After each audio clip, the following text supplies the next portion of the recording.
Hello and welcome to MarketOpen Direct Connect, a webinar series for companies to tell their story, why it's compelling and why it's an opportunity to invest. I'm your host, Stuart Walters, and we're joined here today by the Managing Director, Neil Young, and Chief Geoscientist, Greg Channon of Elixir Energy, ASX code EXR.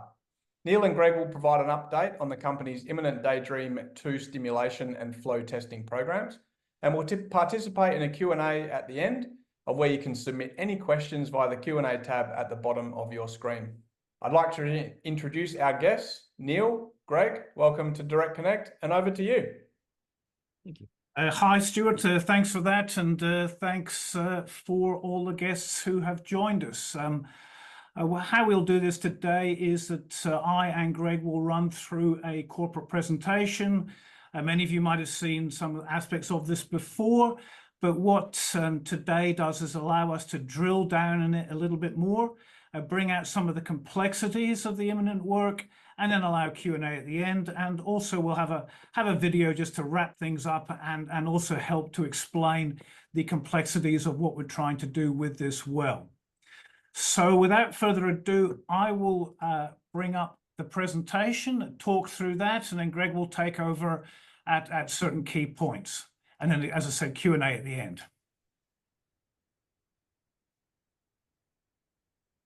Okay, let me just... All right, so Elixir Energy webinar presentation, 9th July 2024. We have a new cover photo here for our presentation. That is a flare from the Daydream-2 well, and as we can see, it's a reasonably decent sized one. And we'll talk a little bit more about the actual flow rate that was sustaining that later in the presentation. So we're a company focused on natural gas, and what are the macro factors that are driving the demand and pricing for the product which we are seeking to produce. And we've really identified three factors that are particularly relevant to this location and also the world. And the first one of these is that the energy transition, which nearly everyone desires, is in fact very, very hard. The challenges are the laws of physics, economics, costs, and politics. And this is being recognized now by governments of all stripes, even those who, perhaps like our federal government, were not predisposed to think that this was going to be hard, but they now recognize that it is.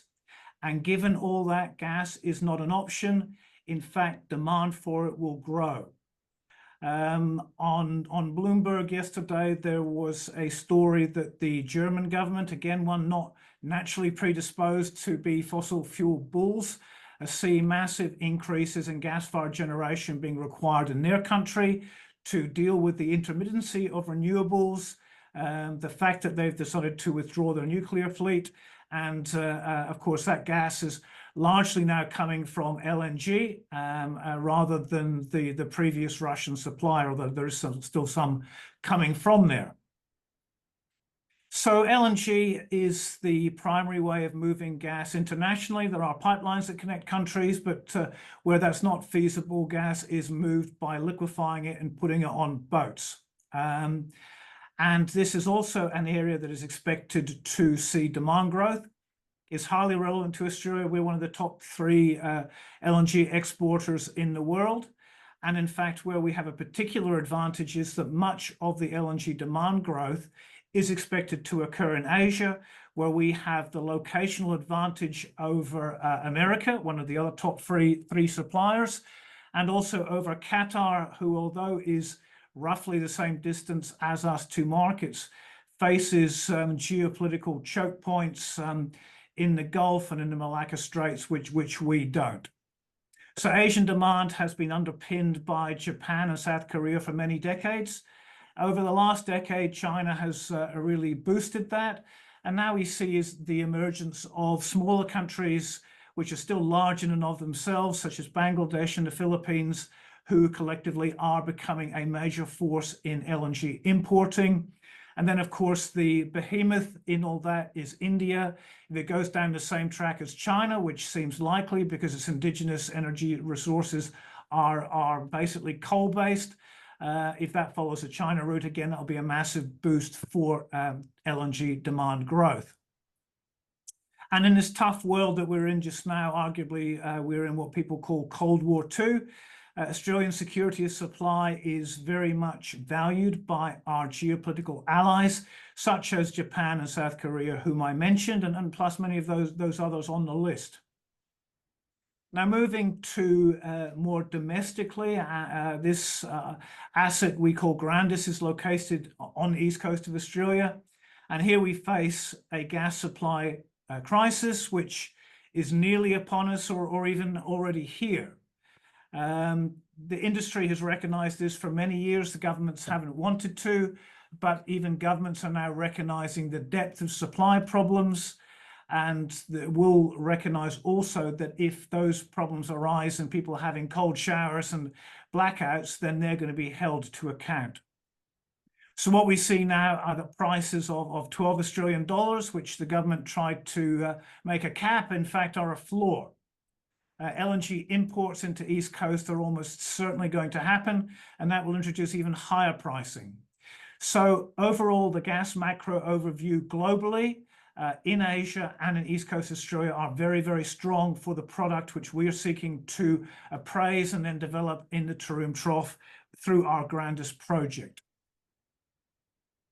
So just delving into the East Coast gas crisis a bit more, the Taroom Trough has the locational advantage and the scale of resource to make a difference in the success case, of course.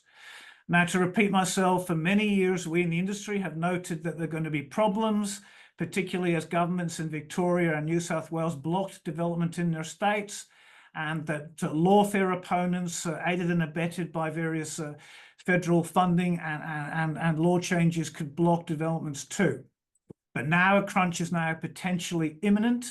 We've seen a cold start to winter in Victoria. That in particular has led to much greater drawdowns on the primary gas storage assets in Victoria that, if sustained, mean that they will run out before winter ends. So solutions are sparse. They generally require a lot of time and a lot of money. What is almost certainly going to happen is that LNG will be imported. As some of you may know, Twiggy Forest has a project at Port Kembla in New South Wales to import LNG. That has had a lot of money spent on it, but even that cannot import imminently because Twiggy has seen a money-making opportunity to lease the floating storage and regas unit that he'd otherwise taken up to another country for a few more years. Many observers expect that more than one LNG import plant will be required, and there are sites in Victoria and South Australia being looked at. Victoria, of course, faces the difficulty that is Victoria, but I think blackouts might overcome the political greenery that otherwise exists there. Now, imported LNG costs a lot. The costs of buying LNG in international markets, and LNG prices are pretty much linked to oil prices in US dollars, then the cost of shipping and regasifying them in the Australian context. All up, that can equal at least $20 Australian, and that price will often set gas prices in the local market. So again, if you're a local producer, that is rather more favorable than if you're a local consumer. So the Taroom Trough's location, which I'll come to, is very, very favorable, and its gas resources, which are very, very large, now when de-risked, can help address these problems, not straight away, but in a matter of years. I illustrate the problem here with a recent graph that the ACCC produced from one of their regular reports, which indicated that the shortfall period could come as early as a couple of years' time. That's an acceleration of what they previously assumed. So just moving quickly to the corporate context for Elixir. Many of you will have seen this before, so I won't belabor it. The board of directors is led by Richard Cottee. An interesting point here, many of you will know him from QGC days, which was a fabulous success last decade. QGC acquired a company called Sunshine Gas. Sunshine Gas had acreage in the Taroom Trough. QGC itself was bought by British Gas. British Gas was bought by Shell. Shell still has that acreage. Shell is spending well north of $100 million on that as we speak. And it just shows you that what these big companies do, they sit on acreage until the time is right. and now the time is right for the market reasons that I've illustrated. My own background includes working with Santos back in the day when QGC was buying Sunshine Gas, etc. And we were looking at buying QGC, but instead we did many other deals. And I worked closely at that time with Stephen Kellerman, who founded and ran Santos's coal seam gas business, has at least 40 years technical experience in oil and gas, very familiar with unconventional plays of all types across Australia, including the Taroom Trough.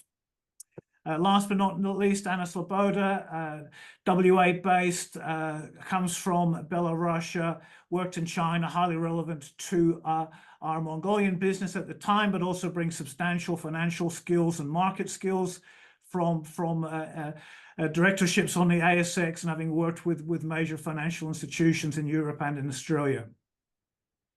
Now, the Taroom Trough is a location where big companies are, as both operators and as suppliers. That's illustrated by some of the deals that we've done in the last year. We're very pleased to do a deal with Origin, under which they paid us $1 million basically to access our wellbore and get data for a CCS play that they have in the region.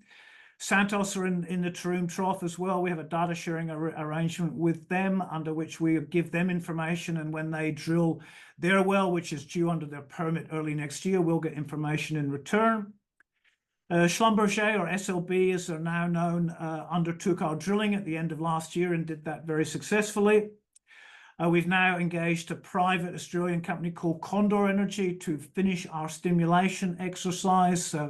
Condor are working in the Taroom Trough with Shell, and they've worked in the other significant tight gas play in Australia in the Beetaloo Basin for companies like Tamboran. Engage is arguably Queensland's premier drilling management service company and has done an excellent job in working with us on the Daydream-2 program. And the last one here, and it's definitely not least in this instance, is the Australian government. Prior to commencing our program, we obtained an advance finding from Canberra that that program would constitute an R&D scheme such that we would get a credit in cash for nearly half of the total costs of Daydream-2. And what I don't mention here, but I'll mention verbally, is we had previously reported that we have obtained a debt facility secured solely against that R&D tax credit to come. And that's proving a handy form of non-dilutionary finance at the current time. So continuing on the corporate side, the capital structure here I've set out, share price performance has really did well at the start of this year. We had a bit of an interruption to our program, which we have now remedied. And I think it's fair to say that we would expect a replica of that as we go through the next stages of our program. Elixir is a very liquid stock. It's got a lot of shareholders. I, for my sins, are the largest one, but otherwise we're largely held by family offices, private individuals, many of whom have been very loyal, and we very much hope to reward that loyalty through the performance in the months and years to come. So going back to the Taroom Trough, we call it an advantage location for many reasons. The Taroom Trough is a deep part of the Bowen Basin, which is a very, very large Permian-era basin that has provided enormous wealth to Queensland and Australia as a whole. We can look at this very roughly as starting in the north, where coking coal has been developed and is currently produced for many, many years, supplying markets across East Asia, and which continues to do so. This is one of the best coking coal basins in the world. As we go south, the Bowen Basin has been one of the hearts of the coal seam gas boom in Queensland. Coking coal is relatively near the surface.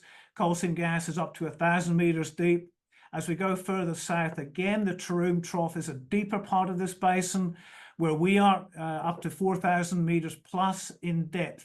And we're hoping that this adds to the considerable wealth that the Bowen Basin has generated for the country. Going to the key points of location, our permit, which we can see here in green, is proximate to Australia's premier commercial gas hub, which is called Wallumbilla.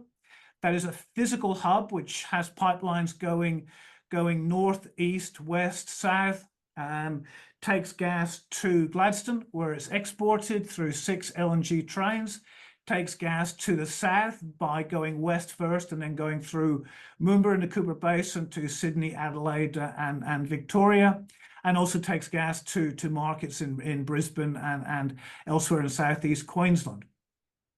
So the market factors I've described mean that various parties, not just us, but significant companies like Shell and soon to be Santos, are doing new rounds of drilling in a Taroom Trough. The last round of drilling here was done by British Gas prior to it being bought by Shell. That was done about 10, 12 years ago, encountered a lot of gas, flowed it, and then in fact Shell have sat on this, but now they're back. Of course, what this location brings is minimal pipeline costs to connect in the system. If I compare this to more remote basins in other states or territories, the degree of cost saving is very material. It's in the dollars per gigajoule, which is significant. And also, if you're not having to build a new large transmission pipeline, you avoid the concerns of financiers who want to be paid over many, many decades and who might have some ESG concerns about that.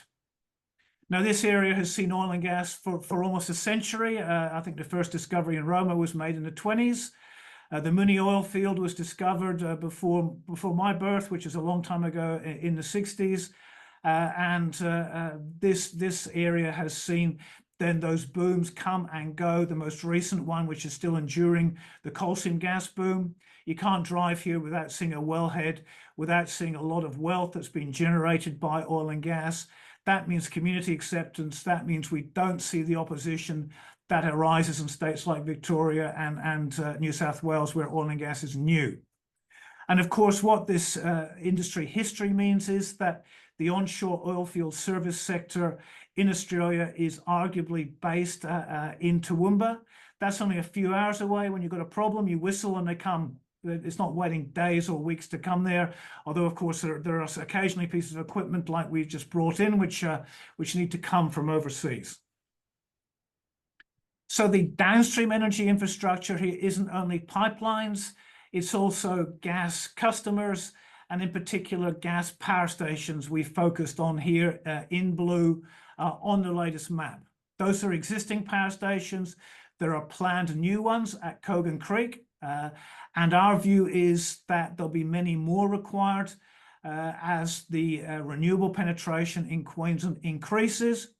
And as everybody realizes, as they've already realized at Snowy Hydro, that trying to meet peaking needs through pump storage is incredibly expensive, and gas will have to do the work instead. There are gas storage assets in this region, both active and passive. They will need to increase as well. And this area becomes therefore a gas production and consumption and storage hub. Brownfields advantages tend to multiply upon each other. And so you'd always want to go to a brownfields area than a greenfields area because of the sunk costs and leverage you get as each sector interacts with the other ones. So all those factors mean that the Taroom Trough is attractive to large sources of capital.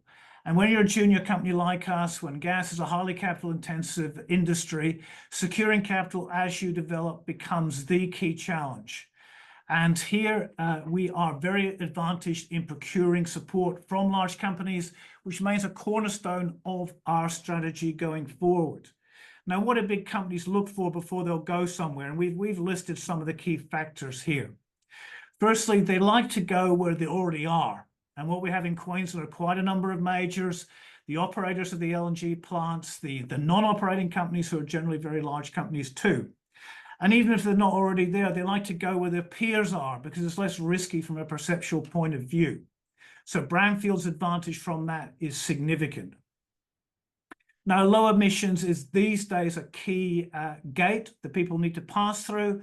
Companies like Shell will not go to an area that is rich in CO2 because it's just corporately unacceptable for them to do. Now, the Taroom, thankfully, we have proven is low in CO2. One of the key objectives of our well program was to confirm what we understood to be the case.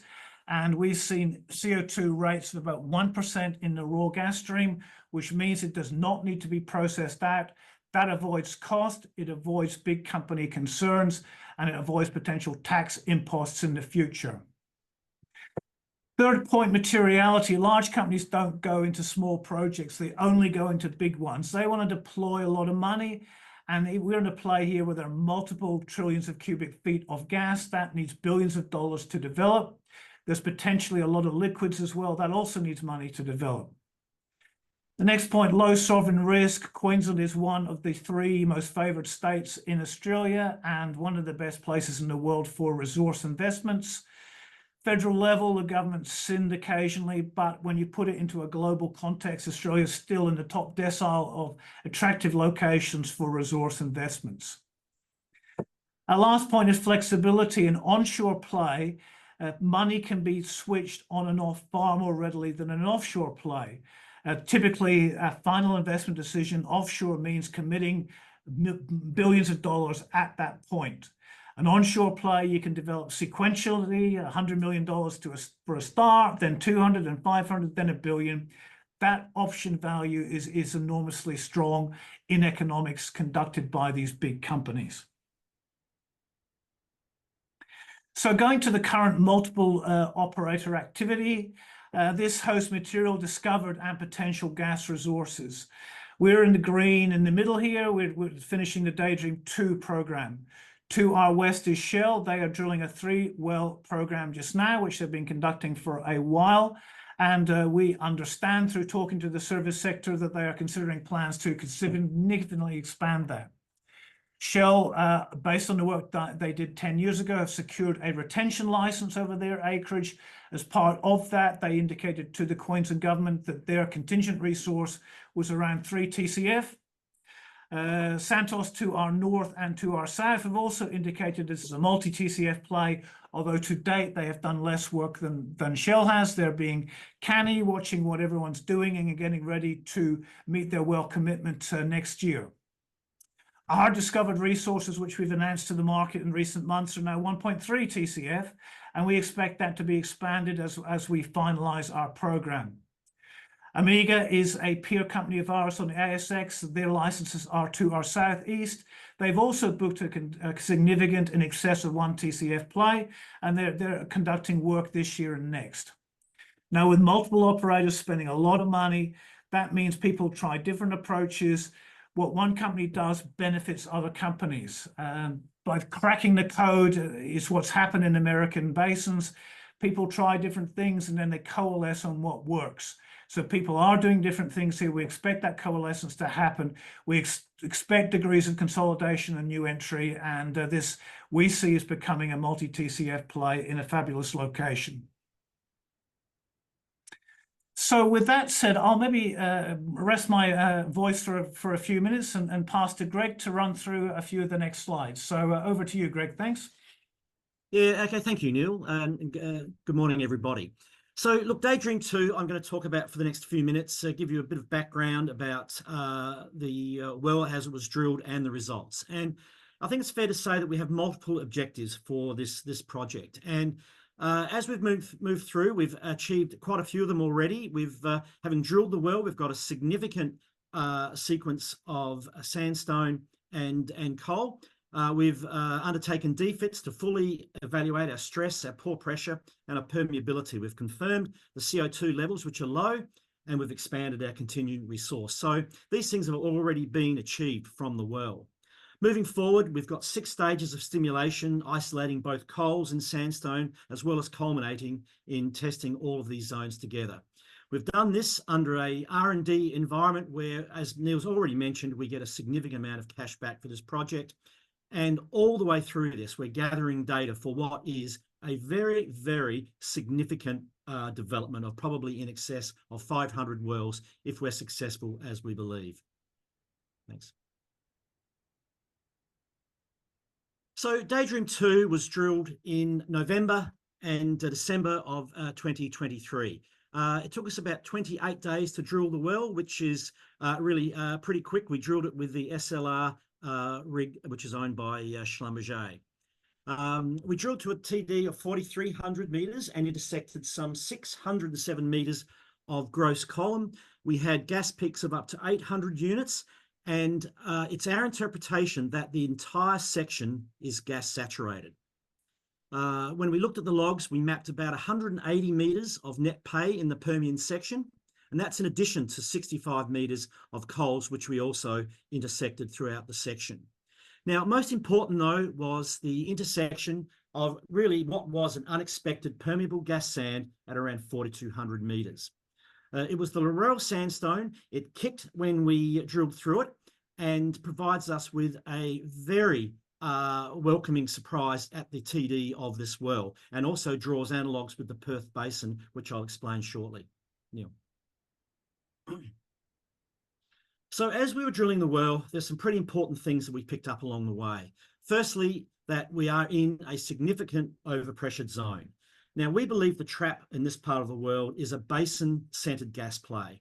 Now, what that means is that the gas which is being exposed from the coals, which are the major source rock, are being generated at a larger volume than can expand and escape into the surrounding rocks. And thus we get an overpressure situation. Now, we've measured that overpressure at around 9,400 PSI, which essentially is almost 50% higher than hydrostatic pressure. So that's a lot of pressure downhole, which is helping to push and bring this gas to the surface as we test it. Secondly, why have we intersected permeable zones at such great depths? And we can look to the Perth Basin for a comparison of this. And it's well known now in the Perth Basin that, as was discovered by Senecio 3, but then all of the Perth Basin deep wells that have been drilled recently, have in common that they have clay rims coating their quartz grains. And when we analysed our samples at Daydream-2, we've also identified that we have this coating across the grains. Now, the significance of the clay rims is that they coat the grains and they prevent any cementation from occurring during the lithification process, and thus preserve porosity. So that's been a very significant recognition in this part of the basin, one of the first times that it's been identified. The other thing to note was the really significant gas contents that remain in the coal. Now, in a very unconventional way, we were able to record some desorption analysis of the coals as we drilled. And we've recognised that there's in excess of about 30 cubic metres per tonne on a dry ash-free basis that is really absorbed to the coal, as well as also gas being seen in the cleats and in the fractures. So that's a very exciting component that we're looking to test in the coming weeks and months. Finally, another really important part of this is as we flowed the gas, we've now recognised that there is a very low CO2 component, probably as little as 1%, which means that's not going to be a significant player as we go forward. So the gas is already pretty much pipeline spec and ready to go. Thanks, Neil. So I'm going to just home in a little bit on the Laurel sand that you see here. Look, so on the right-hand side, you can see pretty much the details of the log and the zone that we tested. Now, if there's any geologists in the audience, you might note that I've highlighted on the right-hand side column a crossover between the neutron density and the neutron and density logs. And where they're highlighted in yellow are zones that traditionally you would expect to flow. And then furthermore, as you look into the middle, you see resistivity logs.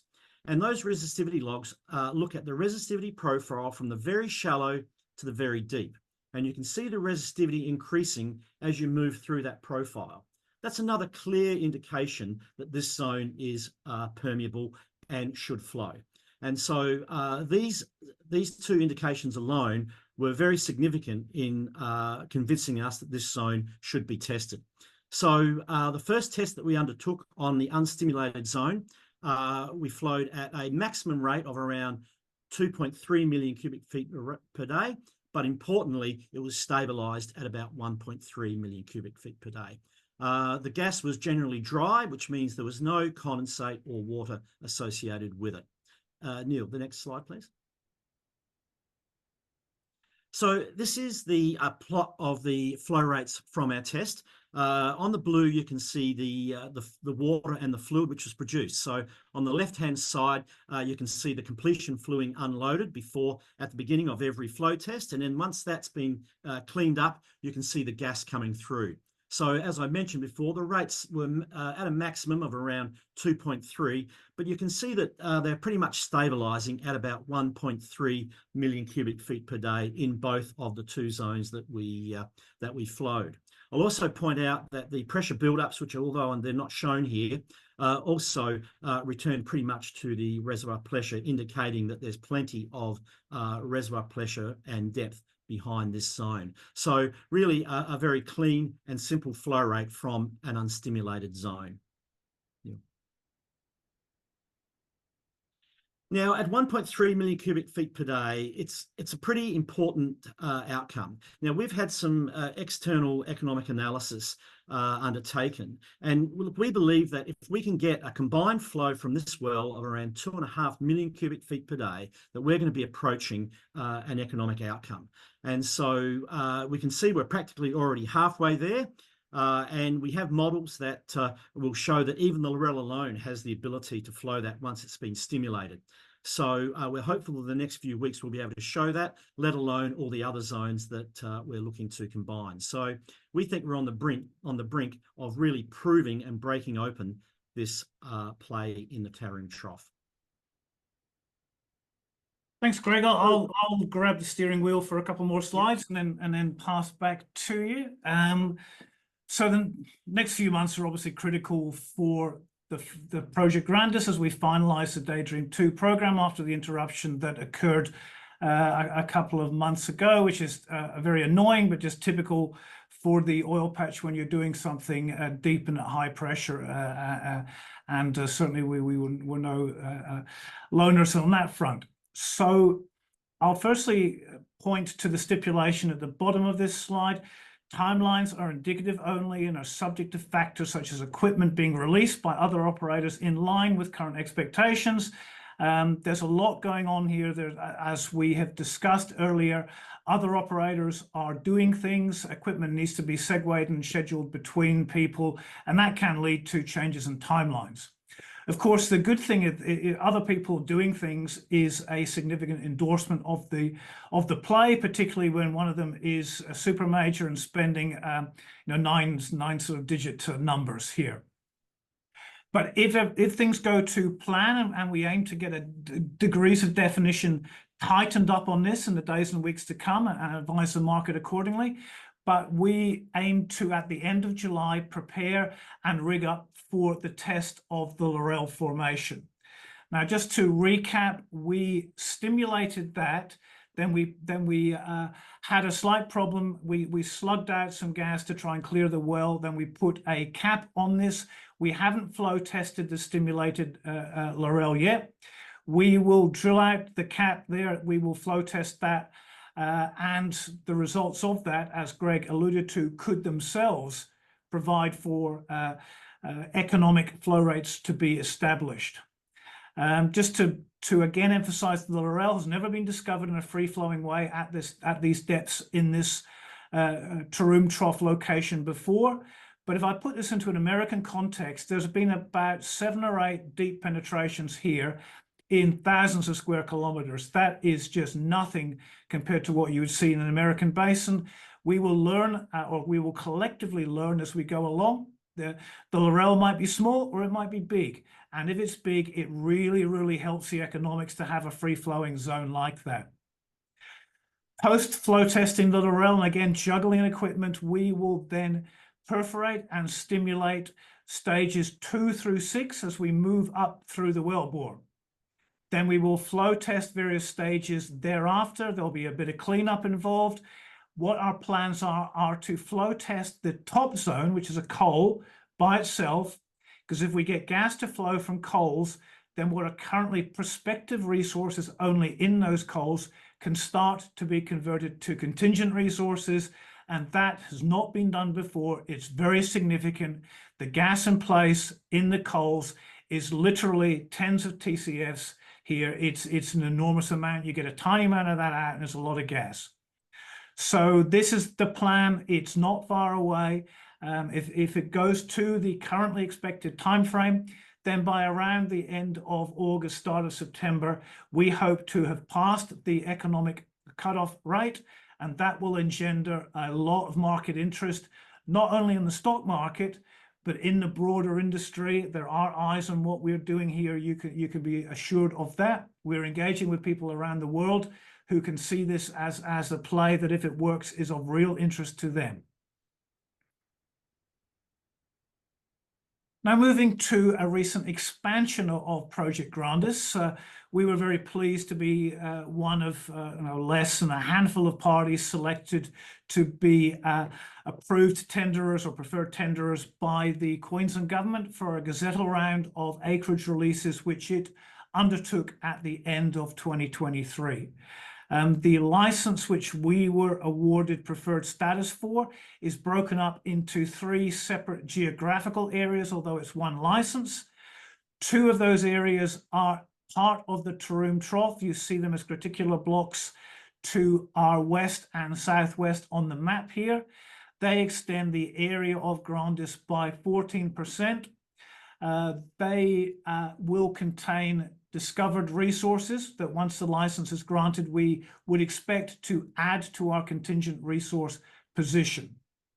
This license, once granted, will be named ATP 2077 and will be granted post certain administrative processes related to native title and environmental approvals. And in this location, given its fairly mature, established oil and gas territory, those are expected to be fairly simple processes.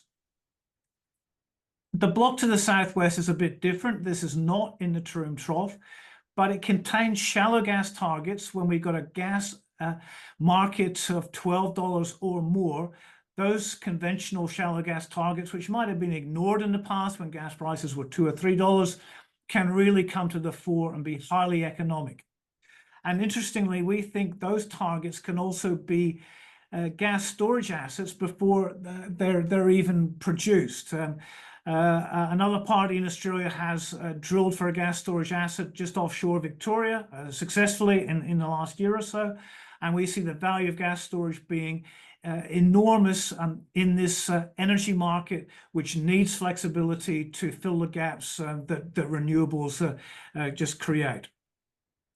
So we're very pleased to get this as an endorsement for the overall team's performance to date, and we look forward to advancing it rapidly in the months and years to come. So this presentation is largely about the imminent activity in a Project Grandis in Queensland, but we just wanted to wrap up here with what's been happening in Mongolia in recent times.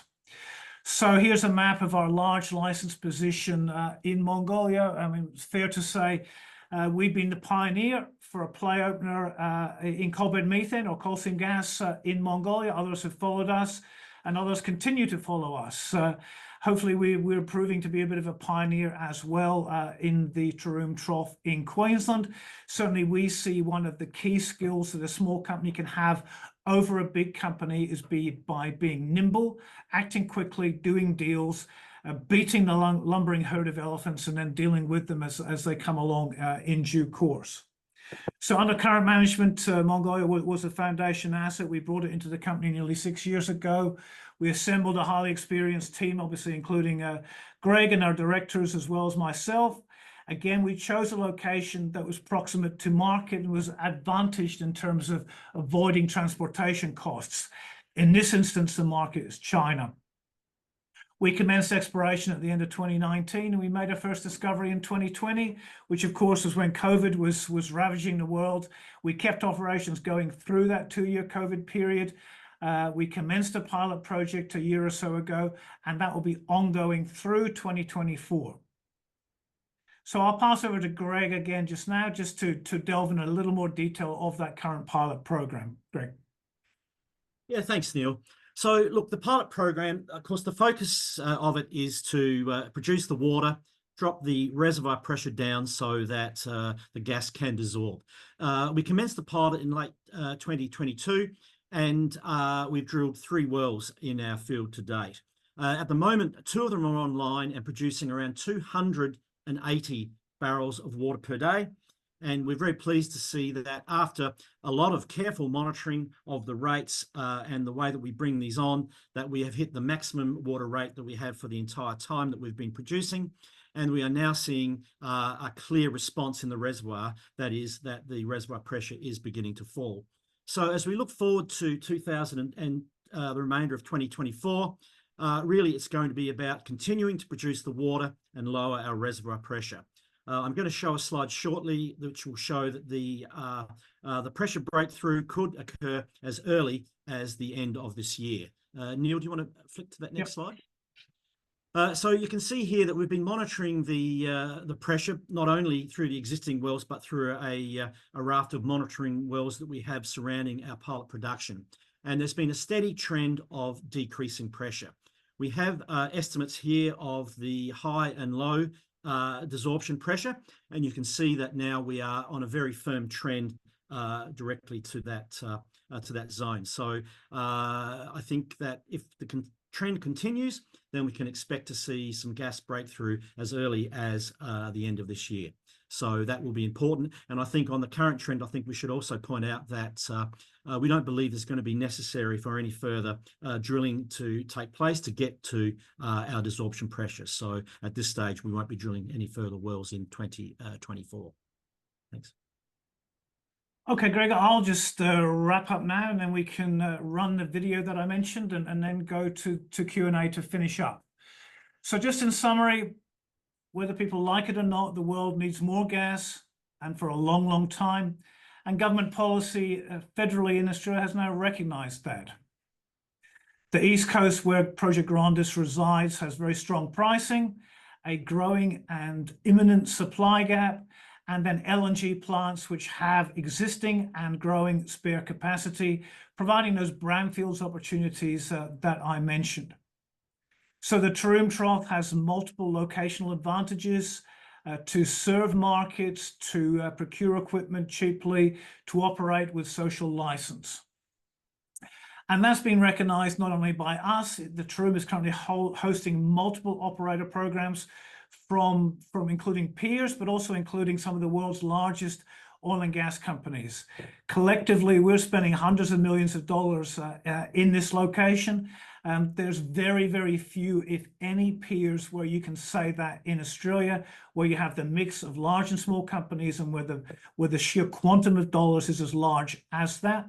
And much of that is not picked up by the press because much of it's undertaken by Shell with 100% ownership position, and they tend to keep those things fairly quiet. So we've had early success with the stabilized flow rate from the Laurel Sandstone. That's a first here. That could be massively important for the overall Taroom Trough in the multiple decades to come. And it's certainly been very important for us and will contribute to the overall Daydream-2 program, which we expect to add to this flow rate from 5 additional zones in the next few months, and then aiming to declare commerciality at the end of that program. That will be a game changer in terms of triggering discussions that we're having with potential partners. It will attract the attention of governments, in our view, given the size and location of the Taroom Trough. So there's the usual disclaimer. That's that. I'll wrap up here and stop sharing, and hopefully we can now bring up the video.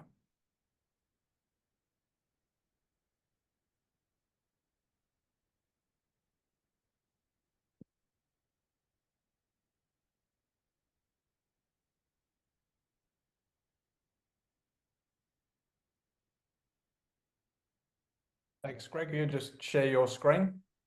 I'm doing it, am I? Sorry. No worries.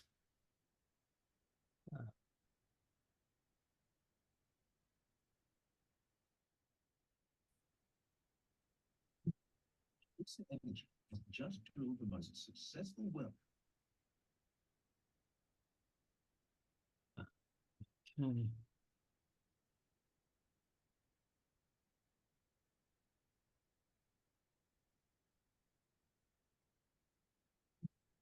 Elixir Energy has just drilled the most Is everybody getting that? Yep. successful well in the company's history. Daydream-2. The well finished drilling in December 2023 in the Taroom Trough in Queensland, and it was drilled on schedule and budget to a total depth of 4,300 meters. Daydream-2 exceeded all expectations by not only intercepting a thicker than expected gross section of gas-saturated tight sandstones and coals, but also discovering a new permeable sandstone reservoir. The Daydream-2 well logged a total of 245 meters of net pay across all prospective gas-bearing zones. Elixir has now begun a perforation, stimulation, and testing program that is divided into 6 stages, selectively targeting 47 meters, or 19% of the total net pay. The first stage to be perforated and tested was the lowermost permeable Laurel sandstone. The zone flowed gas at a stabilized rate of 1.3 million cubic feet per day. The zone has since been stimulated, and Elixir now plans to flow this zone before proceeding to the upper zones. Once the lower zone is fully tested, Elixir will proceed with the perforation and stimulation plan for the remaining 5 stages. Each of the 5 stages will be perforated through the casing, stimulated, and then temporarily plugged off. To be successful, our program will require state-of-the-art stimulation, including the use of micropropane for the first time in Australia. Once the 6-stage stimulation program is completed, the flow testing will begin from the top down. Elixir will flow some zones individually, culminating in testing all zones combined. Each test will be flowed at restricted rates first, before increasing the rates after several shuttles for pressure buildup. The goal of the testing program will be to maximize the acquisition of data to fully assess the multiple reservoirs potential. In the immediate future, the results from Daydream-2 will be incorporated into the design for the next appraisal well, Daydream-3. Elixir's preliminary plan is for Daydream-3 to be drilled as a high-angle deviated well through the reservoir section to increase wellbore access to net pay in multiple reservoirs.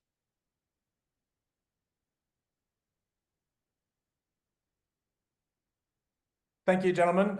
Excellent presentation and clearly an exciting time ahead for the company and your shareholders. We have had some questions come through.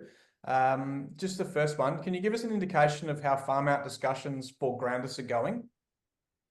Yeah, I'll take this and I'll pass some questions to Greg. So we are engaging with a number of large companies in different locations with different characteristics. And it's fair to say they are all intently watching to see what happens with the remainder of the Daydream-2 program. I'd characterize the potential farmer needs as really being in 3 broad buckets. Firstly, the existing players in Queensland, some of whom are already into play, some of whom aren't, some of whom are operators in Queensland, some of whom aren't, but have significant operating skills. So that's one group that we're engaging with. Secondly, and Greg and I have both separately been in Houston recently, we have an enormous repository of skills in the American oil and gas industry that are relevant to what we're doing here and who could be interested in coming into a play in a friendly country with a similar fiscal and operating regime and really seek to leverage the massive skills that they've got. For instance, I met a company a few weeks ago who drills 500 wells like Daydream-2 a year. That's a lot of leverage and skills to bring in. The third group are what we've seen time and time again in Australia are what I would characterize as the Japanese, South Korean, etc. trading houses and gas customers who in this tougher and tougher world like to own molecules in a safe location. So there's discussions ongoing with all 3 categories. We hope to bring them to a fruition point post the outcome of Daydream-2, and they've all been primed for that and are eagerly watching it. What are other potential sources of new gas for Eastern Australia in competition to the Taroom Trough? Well, unfortunately, not many. I mean, the Cooper Basin and Gippsland Basin are very, very mature and face irreversible and highly mature declines. The coal seam gas fields in Queensland have also now peaked and are in decline. The assets in New South Wales and Victoria have been blocked for years and years and years, and in my view, will never go ahead. Capital doesn't want to go there. Lawfare's too prevalent. So what we're going to see is imports by boat for the reasons I outlined only. There's also a lot of gas in the Northern Territory, which people are pursuing, and that could come there too, but it's a lot further away. So those are really the only options that I see in competition to the Taroom Trough. And what do you expect to achieve at Nongon this year? So as we've outlined, we want to see gas breakthrough from the cleats that will then gradually build up. That will also assist in negotiations with potential partners, which are happening in the background, and will be a significant achievement in the country, and see again different eyes in that instance. Often Chinese type companies, but different eyes go on to that. How large is the pressure of the reservoir at Grandis, and how does that affect the flow rate? I'll maybe pass that on to Greg. Yeah, thanks, Neil. Well, look, we've got a downhole reservoir pressure at 4,200 meters of 9,400 psi.